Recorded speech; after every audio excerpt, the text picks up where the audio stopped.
2025 Nissan Armada Platinum Reserve First Test. Do you really need the Infiniti version? This full-size Nissan SUV tries encroaching on its luxury-branded siblings territory. Pros: luxury for less. ProPilot Assist 2.1 is great. Powerful engine. Cons: thirsty engine. Small third-row seat. Still nearly $90. The 2025 Nissan Armada is all new, but it remains related to the Infiniti QX80. As with, say, a Chevrolet Tahoe and Cadillac's Escalade, there are obvious mechanical links between the Nissan and Infiniti. But unlike those and other mainstream SUVs with luxurious relatives, there exists some overlap between the Armada and the QX80, if you opt for the fancy Platinum Reserve trim level tested here.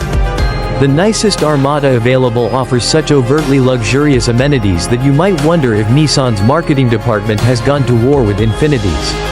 And when you look at the Armada Platinum Reserve's price, you really start to question if you should bother looking at the Infiniti QX80 at all. For the 2025 model year, the Nissan Armada is a mostly new machine. It's slightly larger, wears buff new bodywork, sits on a new platform, and drops the old model's V8 engine in favor of a more modern twin-turbo 3.5-liter V6. While the loss of 2 cylinders and some displacement might seem like downgrades on paper, the reality is that the V6 makes 25 more horsepower and 103 pound-feet more torque than last year's naturally aspirated V8. It also trades its 7-speed automatic transmission for a 9-speed auto for improved acceleration and better fuel efficiency. This combination is good to tow up to 8.500 pounds, and the Armada includes a Class 4 tow hitch and 7-pin harness pre-installed. Both the Platinum Reserve and the Pro 4X include an integrated trailer brake controller, as well as a new-to-Nissan trailer blind spot monitoring system, which can check your blind spots, trailer included, after inputting the length of the trailer in the system configuration. But that extra visibility is limited to 33 feet.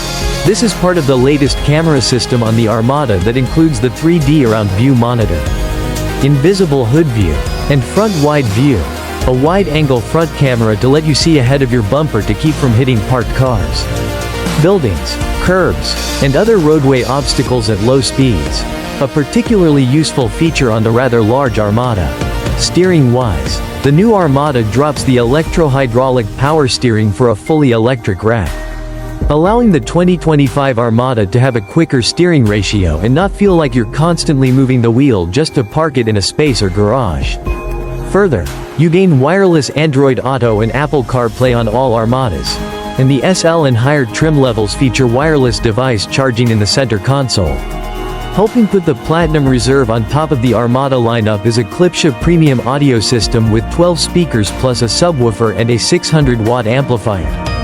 Helping the Platinum Reserve overlap with the QX80 is pretty much everything else this loaded SUV comes with, all of which also is offered on the Infiniti, including a new air suspension, the same twin-turbo V6, and more. My, what nice stuff you have. One Armada feature that especially will catch your attention is the ProPilot Assist 2.1 system that allows hands-free driving. First, while standard on this version of the Armada, in order to get equivalent tech on the QX80 you must step up to its second trim level, the QX80 Luxe, a win for the Platinum Reserve. To be sure, though the less capable but still decent 1.1 system is available elsewhere in the Armada family, including the Pro 4X off-road version we've tested previously. ProPilot is one of the smoothest braking semi-autonomous systems we've experienced. And it is so deft that you don't realize it's hitting the brakes. Rather, it feels like it's just letting off the gas and using the natural engine compression to slow the big Armada down. But no, it's applying the brakes and slowing down quite smoothly and wonderfully in response to traffic or obstacles ahead.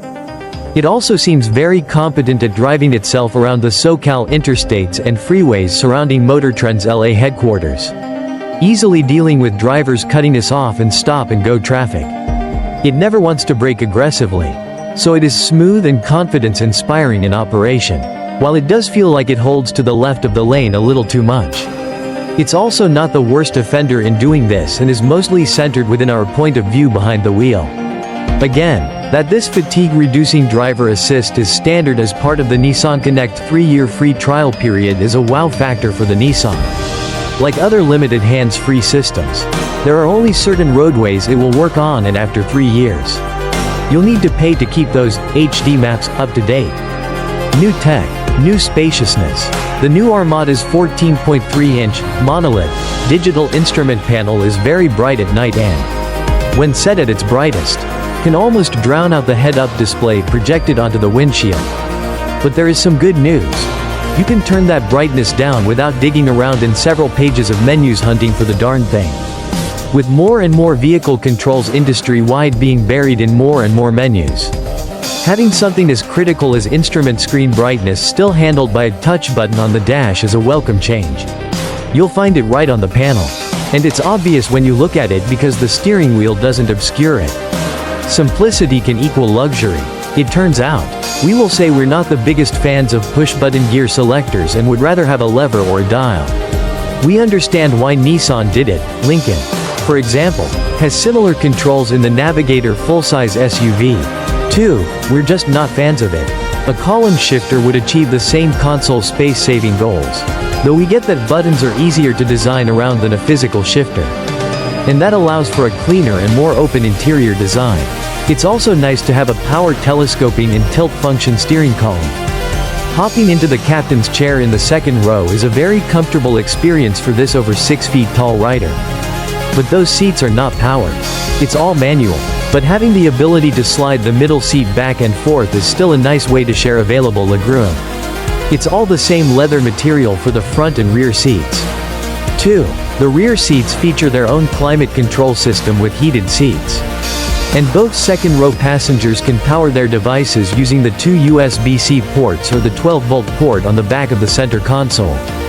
The third row is still tight for anyone other than small children, even with the second-row seat fully forward. But those rearmost seats power fold up and down with a switch in the cargo area. There are 2 fold-down buttons for the second-row seat backs, but getting them back up remains a manual matter. Overall, we really don't have any other major complaints about the Armada's packaging. It's a great but huge vehicle. And parking is a struggle for street parking in the city. But that's where the 360 cameras come in so handy. And we wish more vehicles came standard with one. It helps so much when you're trying to park a huge monster of a truck like the Armada and make sure you don't curb those expensive 22-inch aluminum wheels. Smaller engine, similar performance. Drive the 2025 Armada Platinum Reserve, and you might come away surprised it's powered by a 3.5-liter twin-turbo V6, that is, if no one told you what was under the hood. Despite this fully loaded Platinum Reserve's 6.082-pound curb weight, that smaller engine helps the SUV get around with ease thanks to its 516 pound-feet of torque, which arrives at just 3.600 revolutions per minute. You'll be able to merge smoothly thanks to its 6.3-second 0-60 mph capability, which trails the last generation V8-powered Armada Platinum. We last tested one in 2022, by 0.1 second. Wait, the new Armada is slower? If only just, but remember, the old one was about 100 pounds lighter. Nevertheless, the V6 feels far less winded when pushed than the 5.6-liter V8 it replaces. Impressive given its size. And beyond 60 miles per hour, the turbo engine catches up, posting a quicker 14.7-second quarter-mile time, 0.1 second better than the 2022 Armada, at a faster 95.0 miles per hour, versus 94.2 miles per hour. The new Armada also stops shorter from 60 miles per hour, in 121 feet versus 124. While its fresh suspension helps it post higher lateral grip, 0.77 grams versus 0.74, and a notably quicker figure 8 lap time, 27.6 seconds compared to the old Armada's 28.3. Disappointingly, given the switch away from the V8, it's big and it's hungry. Even at its best, the highway mileage is only EPA estimated at 19 mpg. That then drops to 16 mpg in the city and has a combined rating of just 17 mpg. Those figures are up big time from the old Armada's 13, 18/15 mpg figures when equipped with four-wheel drive. But still, and keep in mind that it also requires premium fuel to get full power out of that twin-turbo V6. Though the Nissan can be fed regular without issue. But back to that Infiniti. But as far as luxury goes, the Armada drives well and rides merely decently. It can't match a Jeep Wagoneer's cushiness. And the 22-inch wheels ride harshly over bad pavement. While the cabin is classier than before, if not quite Infiniti level. And loaded with every toy you can get on the QX80. So, we ask again, as we did when the new Armada first launched, why consider the Infiniti at all? A would-be Infiniti customer might reconsider even looking at the similarly priced QX80 Pure AWD. At $86,840. The Armada you see here costs $705 less and includes similar features like ProPilot Assist 2.1, 22-inch wheels, and air right off the bat. The only plus for the QX80 Pure AWD is 2 more speakers and flush-fit exterior door handles, and that Infiniti badge. You'd have to be an Infiniti diehard or keen on the fancier badge to not choose the Armada Platinum Reserve here. And consider that it takes that same Infiniti customer an extra $11,800 to upgrade to the QX80's Luxe trim that matches this Armada Platinum Reserve feature for feature. The Infiniti seems to have a ride quality and overall interior styling advantage over this specific Nissan, which doesn't seem to manage its 22-inch wheels as neatly as the QX80 and has less shiny stuff inside. While we're not Nissan product planners and therefore can't speak to the apparent overlap between the newest Armada and QX80 SUVs, it's certainly good news for savvy shoppers eyeing a feature-laden full-size 3-row SUV. Looking for luxury on a budget?